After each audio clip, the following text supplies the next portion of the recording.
It's 3:44 p.m. on 21st March, and this is the 23rd episode of Rojo's Reco Chamber, and this episode is about Once Upon a Time in Hollywood by Quentin Tarantino. So, after doing 25 weeks of recommendations, I really wanted to somehow fit in a Tarantino film into the mix. And I kept thinking, what should be the film? The obvious choices would have been between Pulp Fiction and Inglourious Basterds. Pulp Fiction, ஏன்னா சினிமாவுக்கு அது ஒரு பெரிய step, சொன்னால் அதை பற்றி பேசுறது இன்னும் easier. Inglourious Basterds, because I think it's Tarantino's best work.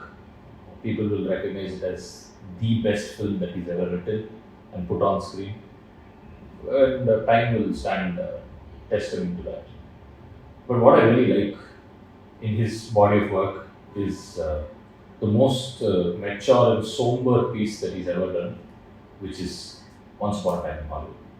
Once Upon a Time in Hollywood வந்துட்டு நான் ரொம்ப மதிக்கிற நிறையா சினிமா ரசிகர்கள் வந்து ஓகே டீசெண்டாக இருந்தது, ரொம்ப கிரேட்டாக இல்லை அப்படின்னு பேசிட்டு நான் வந்து சாம்பியன் பண்ணிட்டே இருந்தேன் அந்த படத்தை முதல்ல. இல்லை ரொம்ப பெரிய masterpiece. It's actually Tarantino at his most mature. He's not trying to be flamboyant at all, but at the same time he retains his flamboyance in a way like nobody else. நான் சொல்லிகிட்டே இருப்பேன்.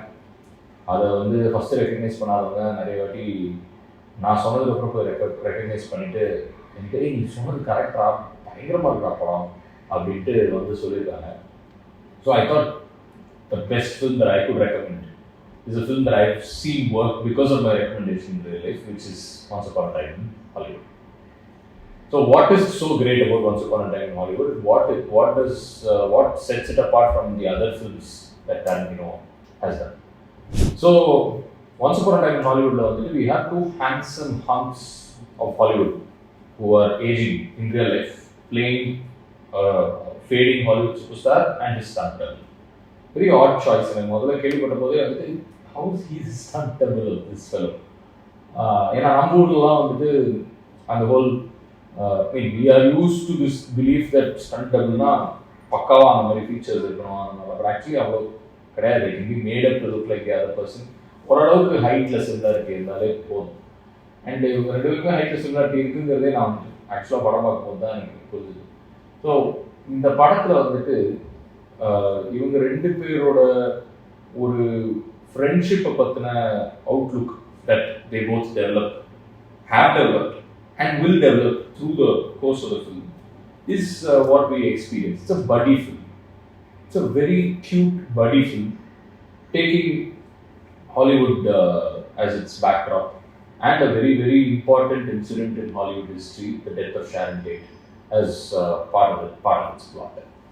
எனக்கு வந்து இதை கேள்விப்பட்ட போதே வந்துட்டு இதை வச்சு என்ன பண்ண முடியும்? ஆஸ் யூஷுவல் வந்துட்டு இந்த whole revisionist history thing that Tarantino does, is he going to do that again? Where it's going to be like, okay, Sharon Tate lives at the end of the film, and that's because this is a Tarantino film. I was bored about that. I was like, oh, is he going to pull that trick again? He won't. Come on, Tarantino is not going to do the same thing twice or thrice, considering that Django is also sort of revisionist history. பண்ண மாட்டாப்புல வேற மாதிரி பண்ணுவாப்புல அப்படின்ற மாதிரிலாம் நான் ஒரு எதிர்பார்ப்போட ஒரு உண்மையான Tarantino கண்ணியாக அந்த படத்தை போய் உட்காந்து பார்க்கணும். ஸோ அதை பார்க்கும்போது very very different approach to the entire thing, where he starts the film like I think exactly 1 year before the incident that he's chugging towards, and then we see the entire day play out with the cutbacks to certain parts of these characters' lives, and then we cut to the day that it happened. So it's essentially just, I think, 2 to 3 days தான் படத்துலேயே cover பண்ணுவோம் in terms of linear runtime. So அதுக்குள்ளேயே நம்மளுக்கு வந்துட்டு ஏன் இந்த மாதிரி ஒரு choice of chaptering, what is the reason for it, அதெல்லாம் that aside it's a very liberating experience, like I mentioned earlier in Animal, where you see a writer or a director just use structure to their own whims and fancy. And I think that began, or rather not began much earlier, but with somebody like Tarantino who said, fuck structure, I will give you engagement. Through engagement comes structure. நான் வந்துட்டு இந்த உடம்பை நான் வந்துட்டு தலை, உடம்பு, கால் அப்படின்னு தான் நீ பார்க்கணுன்ற அவசியம் கிடையாது. நான் அப்படி கலைச்சு போட்டாலும் சரி, அதை இண்டிவிஜுவலாக தனித்தனியாக பார்ட்ஸ் வந்து இன்ட்ரெஸ்டிங்காகவும் எங்கேஜிங்காகவும் இருந்துச்சுன்னா ஹோலிஸ்டிக்காக உனக்கு என்கேஜ்மெண்ட் வந்துடும் அப்படின்றது டாரன்டினோட ஆழமான நம்பிக்கை.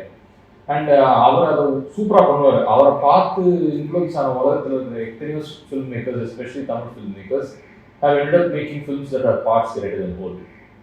உனக்கு வந்து பிட் அண்ட் பீஸாக நல்லா இருக்கும், ஆனால் ஓவராலாக பார்த்தா நல்லா இருக்காது. But somehow Tarantino has the talent to create individually great pieces that come together as a wonderful holistic piece. This film is also like that, but it's slightly pushing the boundary for even Tarantino. ஏன்னா இப்போ எடுத்துக்கிட்டோம்னா ஒரு stuntman Brad Pitt character, அவன் ஆக்சுவலாக sidekick இல்லையா?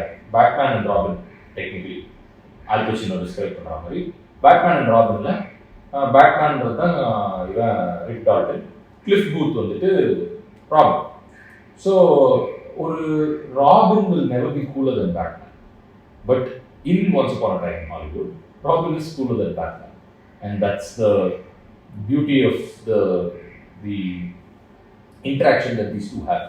We see Rick Dalton crying, we see Rick Dalton do things that are not masculine, not heroic. He's vulnerable, he's flaming, he's ஒரு மாதிரி துயம் தோல்வி எல்லாத்தையுமே அவன் மேலே கொடுத்துட்டு Uber cool masculine complete marches வந்துட்டு கிளிஃப் பூத். இப்போ ரிக் டால்டன் வந்து இந்த படத்தில் வந்துட்டு கண்ணை சீப்பிட்டு இருப்பான், ஒரு மாதிரி கார் ஓட்டும்போது மெதுவாக ஓட்டுவான், தன்னு அழுக இதெல்லாம் பண்ணிட்டு இருக்கும்போது அவன் வந்து வண்டி எடுத்து ஓட்டினானாலே சூப்பர் ஸ்டார் தான் ஓட்டுவான். So it is the inversion of having a stuntman be the superstar, but the superstar being a body double superstar. Like அவனோட ஸ்டார்டம்க்கும் அவனுக்கும் சம்மந்தம் இல்லாத மாதிரி அந்த சூப்பர் ஸ்டார் நடந்துருக்கு. அந்த ஸ்டார்டம்க்கு முழுமையான சொந்தக்கார மாதிரி இந்த ஸ்டண்ட்மேன் நடந்துக்கிறது தான் இந்த படத்தோட ஃபர்ஸ்ட் இன்ட்ரெஸ்டிங் ஃபேக்டர் எனக்கு. இதுக்கெல்லாம் நடுவில் வந்துட்டு ஆன்சிலியரியா we have Sharon Tate. So this is one criticism that people had. Why is Margot Robbie's character that is Sharon Tate's character underwritten? I disagree. I think what Tarantino was going for is he really just wanted a mythical angelic presence that Sharon Tate had to be in this film and to humanize her as much as he could. ஏன்னா we don't know anything about her. அவங்கள பற்றி பெருசாக தெரியாத விஷயங்கள். ஏன்னா she lived such a short span of life. She's only characterized by her death and whatever surrounded her death.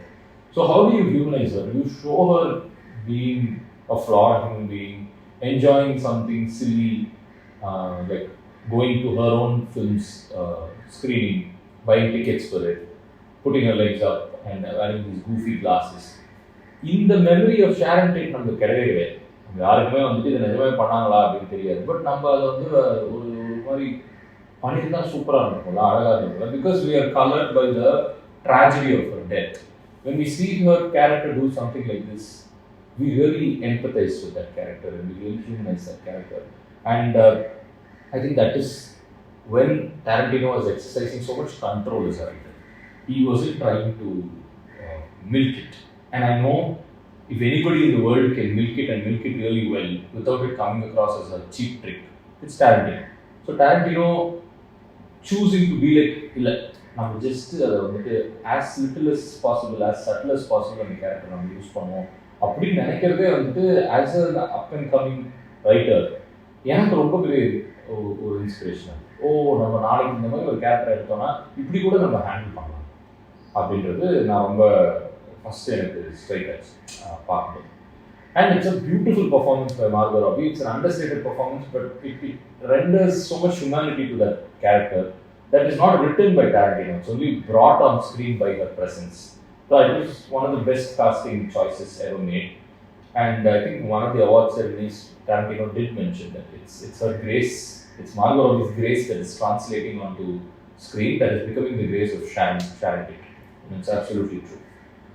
So இது எல்லாத்தையுமே pepper பண்ணி வச்சிருப்பாங்க. Polanski will be there. It's something that we're consistently like the lines between fiction and actual history and fact is blurring, which he has obviously done in Inglourious Basterds. to a much more dramatic effect. So இதில் வந்துட்டு it's all got the elements of what Bastards had, but he turns down the volume.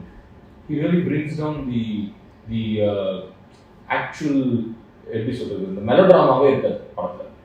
So நம்ம வந்துட்டு ஒரு ஒரு super star, அவனோட stuntman, அந்த பக்கம் ஒரு up and coming Hollywood starlet who is going to டைங்கிறது நம்மளுக்கு ஏற்கனவே தெரியும். இதெல்லாம் இருக்குப்பா, இது ஒரு டாரண்டினோ படம் பா அப்படின்னு தெரிஞ்சுட்டு நம்ம இந்த படத்தை பார்க்கறதுனால தான் நம்மளுக்கு சப்வர்ஷனே நடக்குது. It is the film works because we come in with an expectation and it doesn't meet our expectations, and that's probably why some fans of Tarantino were like, this is okay, this is not really Taliban at his best அப்படிங்கிறது அவங்களோட ஒரு கருத்தாக இருக்கலாம். அதுக்கு மிக முக்கியமான எடுத்துக்காட்டு வந்து ஸ்பான் ரான்ச் சீக்வன்ஸ். இந்த ஸ்பான் ரான்ச்ங்கிறது வந்து ஒரு typical Tarantino set piece. So Spahn Ranch வந்து ஒரு ஹிஸ்டாரிக்கலியே வந்து அக்யூரேட்டாக அங்கே தான் வந்து சார்ல்ஸ் மேன்சன் அந்த ஃபேமிலி எல்லாருமே அங்கே தான் தங்கிட்டு இருந்தாங்க. அது நிஜமாவே ஒரு பழைய ஒரு லாட், ஒரு studio lot where people shot westerns for TVs. So அந்த இடத்துல வந்துட்டு it's historical place where a fictional character from the Tarantino universe is inserted, like Cliff Booth, and we know that every Tarantino film carries the tension of violence coming from nowhere. எங்கே நடக்க போகுது violence, எங்கேருந்து வெடிக்க போகுது violence அப்படின்ற நாலேஜோட தான் இந்த படத்தை நம்ம பார்த்துருக்கோம். knowing that later on within the course of the film, obviously the Sharon Tate death is going to be handled. So we know that the characters who are there through history are also violent. So Tarantino really just comes in as a writer and he says, என்னை பற்றி உங்களுக்கு தெரியும், இந்த வரலாறை பற்றி உங்களுக்கு தெரியும், இது ரெண்டையும் நான் சேர்த்து போட்டு ஒரு இடத்துல வச்சுருக்கேன், என்ன நடக்கும் பாருங்க அப்படின்ட்டு அவர் நம்ம கேட்கும்போது நம்ம மனசுக்குள்ள ஒரு டென்ஷன் இருக்குது. அந்த டென்ஷன் ஃபுல்லாகவே வந்துட்டு is from the knowledge of this filmography and history. So he doesn't do much. If you see the sequence, it's a very long drawn sequence. He's enjoying himself because he doesn't need to do anything as a writer or as a filmmaker. He's just அங்கங்கே வந்து capture பண்ணிட்டு அப்பப்போ திடீர்னு touch பண்ணுறதும், திடீர்னு சில கட்ஸில் வந்துட்டு ஒரு ஆக்சென்ட், லைக் அந்த டெபாட்டா ஃபேன் கேரக்டரை வந்துட்டு உள்ளவா அப்படின்னு சொல்லிட்டு அந்த டோர் இருக்கும், அந்த டோரை வந்துட்டு she open, it randomly cuts to her. It's almost like a gunslinger. So it reminds us that, oh shit, it's a desert, it's a Tarantino film, it's a western. So all of these things keep getting reiterated by these subtle choices, like the gun அப்படி வெளில எடுக்கிற மாதிரி அந்த door நாம தாங்கும். So இது exist ஆகிட்டே இருக்கும்போது நம்மளுக்கு வந்துட்டு the television is also playing. So the presence of media is also there. The entire film is about how media influences violence and violence influences media. That's ஒரு ஓவரால் கேள்வி, because that is Tarantino's filmography's biggest question. நான் ரொம்ப வயலண்டா, அப்போ நான் பண்ணுறது தப்பா, நான் irresponsible அப்படின்னு எவ்வளோ இடத்துல தலைவனை கேள்வி கேட்டு தலைவன் பதில் சொல்லியிருப்பான், அது கோவப்பட்டிருப்பான், எல்லாம் பண்ணியிருப்பான். So this is Tarantino reflecting on his own filmography, using Hollywood's history as a tool to reflect on his filmography, and that is a superb touch of artistry. Because in a sense, if you take Rick Dalton is fading, and Tarantino is also looking like, age-wise, and with the claim that he's going to only 10 films, this is his 9th film, he's thinking, am I fading? That's one side of him. And there is a stunt double inside him, who's the other writer, who's an old guard of Hollywood, who will never fail, who will never fade, who will always be cool, and that is Cliff Booth. So it's these two people who are inside Tarantino who are having this conversation with us as an audience. Because on the day the Spawn Ranch visit happens, and this guy, this Cliff Booth fucker who will not give up, he'll just go, he'll look at everybody, எல்லாரும் கொடுமானவங்கள பரவாயில்ல அவ்வளோப்பா, நீயும் கொடுமா பரவாயில்ல அவ்வளோப்பா, he'll keep going. It's almost like he's reaching into danger, and he's like இன்னும் dangerous, which is the sort of choices that Tarantino makes as a writer and a director. He's like, oh, you think this is tension? I'll go further. Tension? I'll go further. And when you see him do that, in the context of the film, it's happening right in between the other character shooting for a role that he's not too happy with. So he's fading and he's feeling bad about it, and அந்த பக்கம் அந்த shooting நடந்துருக்கும். And then we have the angelic character watching herself on screen. So it's like the process of filming on one end, process of viewing on one end, and in between this is actually the actual film that we should be following. So that is the way the film is structured. And இதுதான் இதுல இருந்து என்னன்னா அதுவும் Tarantino படம் மாதிரி இருக்காது. அவங்க அங்கே ஷூட் பண்ணுறதும் இங்கே பார்க்குறதும் டாரண்டினோ படம் மாதிரி இருக்காது. ஆனால் இது டாரண்டினோ படம் தான், இது நம்மளுக்கு கிளியராக தெரியும். அதை வந்து ஸ்லோவாக பில்ட் பண்ணி எப்படா வயலன்ஸ் வரப்போகுதுன்னு நம்ம பார்க்கறதுனால தான் அங்கே உள்ளே போய் அந்த ஜார்ஜ் ஸ்பானை வந்துட்டு அவர் எழுப்பி விடும்போது அவன் டக்குன்னு எந்திரிக்கும் போது இங்கே நடக்குது கிடையாது, அங்கே நடக்காது. அதுக்கு முன்னாடி வந்து இந்த கதவை கிட்ட நிற்கும் போது 2 டச்சுன்னு வரும், இந்த பக்கம் அந்த டோர் ஃப்ரேம் வந்து அங்கே தான் நடக்காது. அந்த ஹாஸ்பேக்கில் வந்துட்டு ஆஸ்டன் பேட்டில் வந்து நீ வந்து பாரு அவனோட லுக்ஸி பண்ணுன்னா வந்து பார்த்தா அப்பவும் நடக்காது. அவன் பேசும்போதும் அவன் ரொம்ப சில்லாக பேசுவான், பேசிட்டு போயிடுவான். ஸோ எல்லா இடத்துலையுமே வந்துட்டு நம்மளுக்கு வந்து இந்த இம்பெண்டிங் டூம் அண்ட் டேஞ்சர் வந்து is heightened, like I mentioned earlier, because of the context that this is a Tarantino film. And the beauty of the framing within the Spawn Ranch is there's a moment where Margaret Bailey வந்துட்டு அந்த we love to say, oh yeah we do அப்படின்னா so அது சொல்லும் போது இவங்க 2 பேரும் கட்டி பிடிச்சிட்டு இருப்பாங்க. கட்டி பிடிச்சிருந்தா அவங்க பின்னாடிலேருந்து 2 பேர் நடந்துடும். So it's almost like suddenly they appear out of nowhere and you really understand that, oh, these are stray dogs, these aren't actual people. It's an abandoned place where stray dogs exist, and that's why randomly dogs keep appearing from everywhere. Randomly human beings also appear from everywhere. So it's how strays and insects infest a place. So these people, the danger increase புதுசா ஆட்கள் வந்துட்டே இருப்பாங்க. There's one more fact where you turn to a bus, abandoned bus, முன்னாடி 2 பேர் நின்றுப்பாங்க, உள்ள 2 பேர் நடந்து போயிடுவாங்க.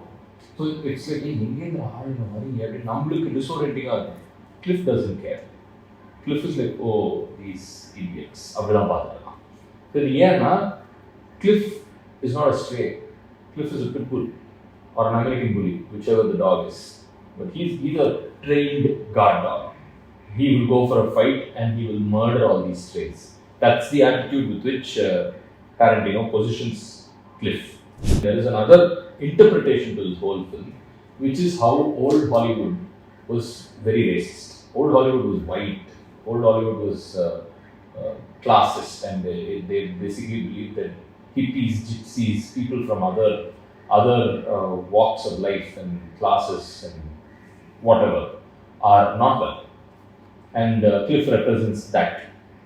I think it does render to that reading. The film does render to that reading, and most of Tarantino's films are quite racist in that sense.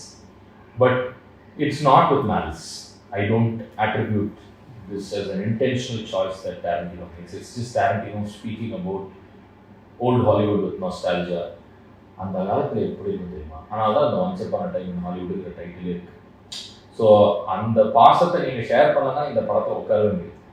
So and very clearly ஃபேக்சுவலாகவே ஹிஸ்டாரிக்கலாகவே we do know that the hippie movement did derail with the killing of Sharon Tate. It then became obsolete because they took a turn that they were not standing for till that point, and suddenly it became something else.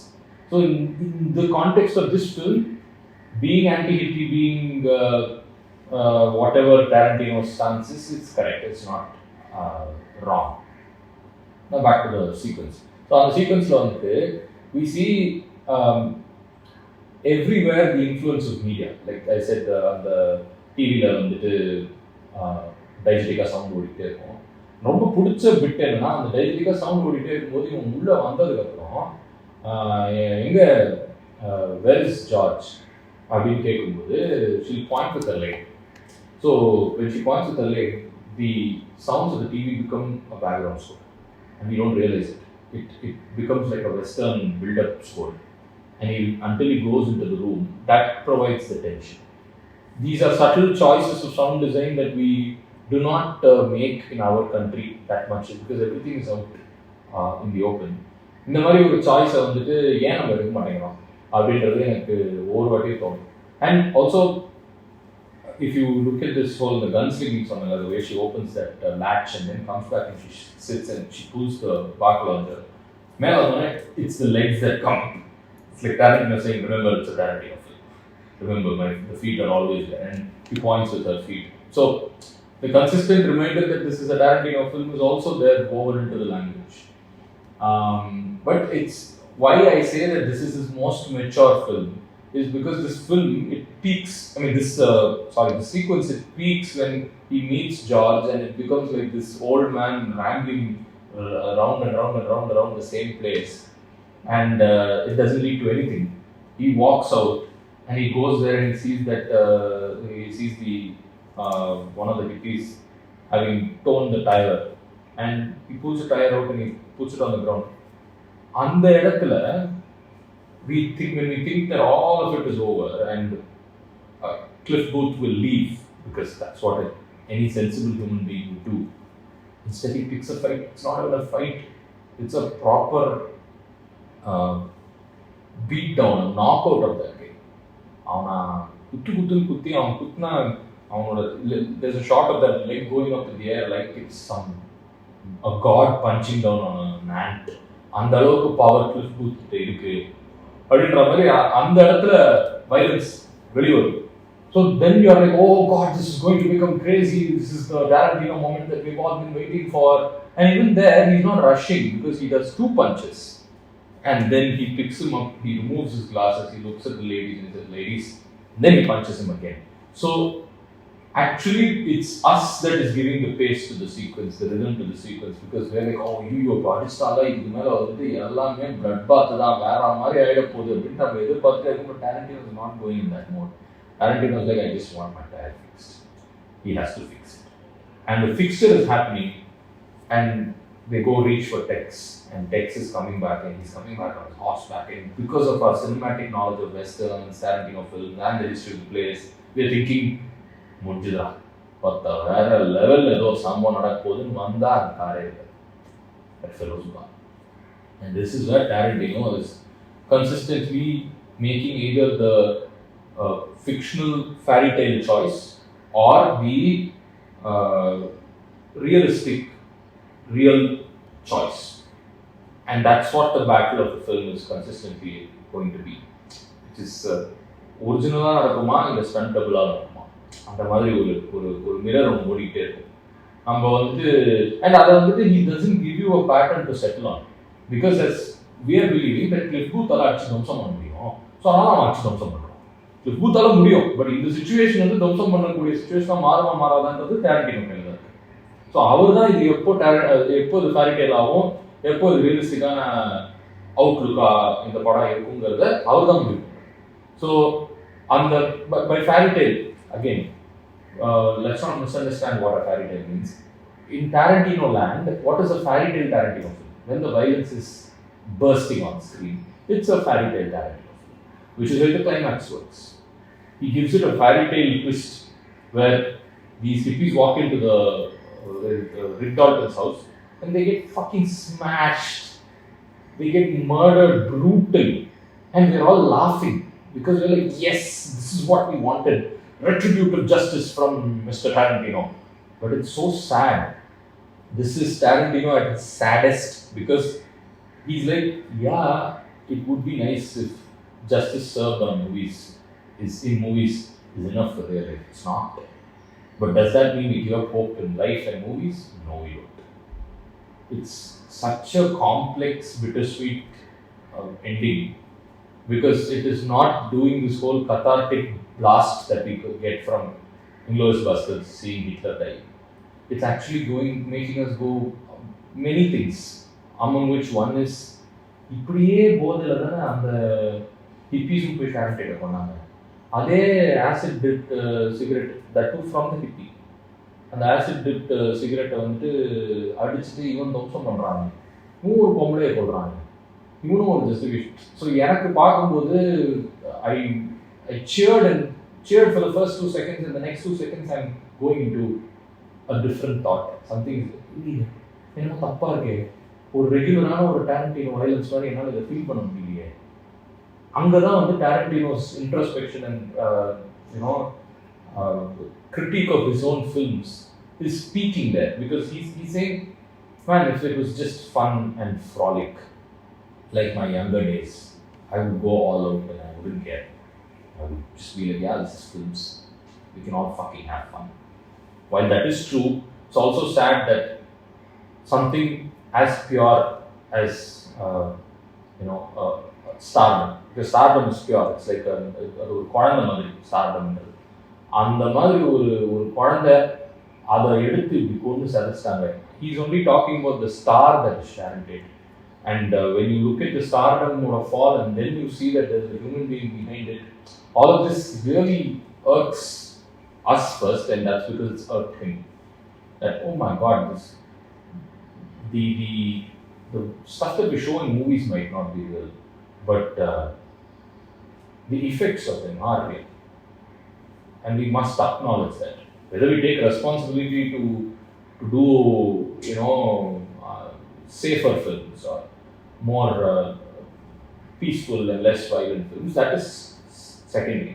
But it takes a film like Once Upon a Time in Hollywood to really make us introspect about violence in real life and violence on screen and stardom and fading markets, whatever, all of this put together, while also being able to enjoy this as a Tarantino film. I really don't know how Tarantino can make a film that is extremely personal, but at the same time it's a universally enjoyable fan fest. And Once Upon a Time in Hollywood is him trying to not really cater to his fans that much. He's pushing us a little more than usual. He always does. Django பார்க்கும்போது எனக்கு வந்துட்டு DiCaprio செத்ததுக்கு அப்புறம் and Christopher செத்ததுக்கு அப்புறம் the film extends a little too long மாதிரி இருந்தது first time பார்க்கும்போது.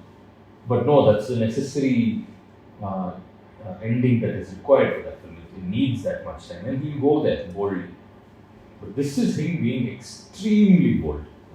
I've never seen him be like this. I think when he's most vulnerable is in these scenes where Rick Dalton is crying in his trailer, and there are these multiple jump cuts that are going on, and it's just the camera is fixed in one position. It's mind-blowing, because I was like, இந்த சாய்ஸஸ்லாம் நான் எடுக்கக்கூடாது, நான் பண்ண மாட்டேன், Tarantino அதெல்லாம் பண்ண மாட்டேன், ஆனால் நான் வந்து கேமரா அப்படி வச்சு ஜம்ப் கட் பண்ண மாட்டேன். ஆனால் சாதா தமிழ் சினிமா மாதிரி, அது சாதா தமிழ் சினிமா மாதிரி இருக்காது. அவன் அவ்வளோ ஆனஸ்டாக அந்த மூமெண்ட்டை ரெக்கார்ட் பண்ணதுனால தான் அது இட்ஸ் கம்மிங் த்ரூ. ஸோ அங்கே வந்துட்டு ஒரு ஸ்டாட்டிக் கேமராவில் ஜம்ப் கட்ஸ் பண்ணுறது தப்பு கிடையாது அப்படின்றத, if it make sense honestly it make sense and அப்படின்றது எனக்கு தோணுச்சு. அதே மாதிரி I found the whole Bruce Lee sequence quite close to Uttamudil, because Bruce Lee அடிச்சு போட்டதுக்கு எத்தனை பேர் கோச்சிட்டாங்க, நான் கோச்சிக்கல, பட் எக்கச்சக்க பேர் கோச்சிட்டாங்க.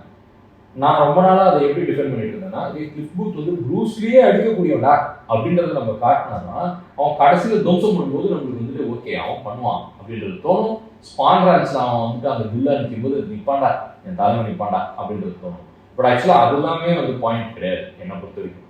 உண்மையாகவே ப்ரூஸ் லீயை அடித்து கோவப்படுத்தாங்கல்ல, அங்கே அவன் கேட்குற கேள்வி என்னன்னா, ஸ்டார்டம் மேலே உங்களுக்கு என்னடா அவ்வளோ மோகம், why are you holding on to these stars so much? And that is the question of the film itself. Stop trying to make gods out of people who aren't actually gods, they're just human beings. And that statement he makes with a character that he's created like a god within that film. It's so conflicting for us to go down this path that it's easy to enjoy this film without thinking about these things. But it's actually Tarantino musing on the idea of stardom. And with Bruce Lee, he's his own stuntman. So who's he beating up? He's a guy who can do his own stunts. And this is where people really started doubting Tarantino's intentions, and they said, oh, Bruce Lee vandana, Bruce Lee vandu oru outsider, ஒரு Asian அவன் ஜெயிக்கிறான்றதுனால அவன் ஜெயிக்கிறத பற்றி Gantt இருக்கிற மாதிரி ஒரு character அவன் create பண்ணுறான். அது கிரியேட் பண்ணுறதுனால இந்த சீன் வச்சுருக்காங்க. அது it's something that is open to interpretation, and I don't think that is Tarantino's intention. Like I said earlier, it's him just musing about it, and probably Cliff Booth is racist. I don't think Tarantino is racist. So it's a very interesting scene. Why I compared it to Uttam Villain is because in the end, Uttam Villain வந்து இந்த Hari Hari sorry இதனை நாடகம் பாட்டு போகும்போது my mom had a big fallout with me. She cried and she said இந்த மாதிரிலாம் நீ படம் எடுக்கக்கூடாது அப்படிலாம் ரொம்ப வருத்தப்பட்டாங்க. அண்ட் அதை பற்றி நான் ஒரு 5 நாள் 6 நாள் சண்டை போட்டோம். ஏன்னா நான் வந்து சொன்னேன் ஸ்டார் கில் த ஸ்டார் தான் சொல்கிறாரு, நீ not saying kill the god, stop treating stars like காட்ஸ்ன்றது தான் அந்த ஆர்குமெண்ட்டை நான் சொன்னது. எனக்கு இந்த படம் பார்க்கும்போது ஞாபகம், ஃபர்ஸ்ட் டைம் பார்க்கும்போது ஞாபகம் வந்து. And this is something that how you view this film. Why I coming back to the whole topic of இது ஃபேரி டேலா இல்லை ரியலிஸ்டிக்கான ஒரு டேக்கா அப்படின்றது depends on how you view the film and who you are when you view the film. Because there was a time when I viewed the film and I thought, yeah, this is a fairy tale and this is great. And that's me, that's the person inside me who believes in stardom and can go after these idols on screen and believe in them completely. Or on another day, I felt quite forlorn about it and I was like, damn, this can only happen in a movie, it can't happen in real life. It's quite sad. Whatever happened in that climax was not really invigorating for me, because the same violence is what happened for Sharon Tate. I feel terrible about that. அப்படின்னு நான் நினச்சிருக்கேன். அன்னைக்கு நான் வந்துட்டு Bruce லீ அடித்தாலும் தப்பு இல்லைன்னு நினைக்கிறேன். ஸோ நீங்கள் எந்த பக்கத்தில் சாய போறீங்க அப்படின்றது உங்களோட மனநிலையை பொறுத்து தான் அந்த படம் முடிவு பண்ணும். So that's why it's again, it does what a movie is supposed to do. It lets you decide what kind of movie it's going to be. And for me, those are the best kind of films, and this will always be, until this next film comes out, his most mature work. My third favorite or fourth favorite of his, I can't choose, I really can't choose. It's such a great filmography. I understand when somebody says, and somebody really dedicates their life to creating these 10 films. Even Death Proof is a great film, because it's my least favorite Tarantino film, but it's still one of the most entertaining films that I've seen. So what a master. I really rate him as highly as Shakespeare. He's as important as Shakespeare is to the English language. Tarantino's contribution to the world of cinema is equally important, if not more, in terms of cinema. And, he's a once in a blue moon writer, not just a generational talent. I think he's a once in a century talent, and we're all really smitten by him, and whatever we do, it will always have his influence. And the Madri was influential filmmaker who has left his mark and will continue leaving his mark because of the timeless works that he's done. And I really hope with time, Once Upon a Time in Hollywood also is recognized as, oh God, this guy was really something. He really did some mind-blowing work. அப்படின்னு recognise பண்ணுவாங்கன்ற நம்பிக்கை எனக்கு இருக்குது. அதோட ரொம்ப இன்ட்ரெஸ்டிங்காக இருக்கிற factor என்னன்னா, what will happen if somebody starts Tarantino's filmography with Once Upon a Time in Hollywood? Does it still work? I'm very curious to know that, because I haven't met many people who haven't seen a single Tarantino film, at least in my circles. So it would be nice to know, without the knowledge of Tarantino's violent filmography, if you watch the Spawn Ranch sequence, will it work? I think it will, because of the historical side. What if somebody without the historical knowledge and Tarantino's filmography knowledge watches it? I don't know. I would really like to know. But I still think it holds as a great piece of cinema. And this is our 25th week. This is our 23rd episode. This is the 25th week, which is why we dropped 3 episodes back to back. I am extremely grateful to my team, Srinivasan, Vijay Surya and Anthil, who do all of the work that you see for me to just sit here and speak. It's a lot of work. It is something that we're doing as a passion. We have nothing to gain from this. We don't care how many views we get, how many people are talking about it. But the fact that we stuck to it and did it for 25 weeks is a huge deal for us. And I hope you're able to appreciate that. And I hope to do more consistently. I also hope to bring in more people and get them to speak about their favorite films and how that's the next step. But for now, thank you for listening, thank you for watching, and I hope to meet you with a great film.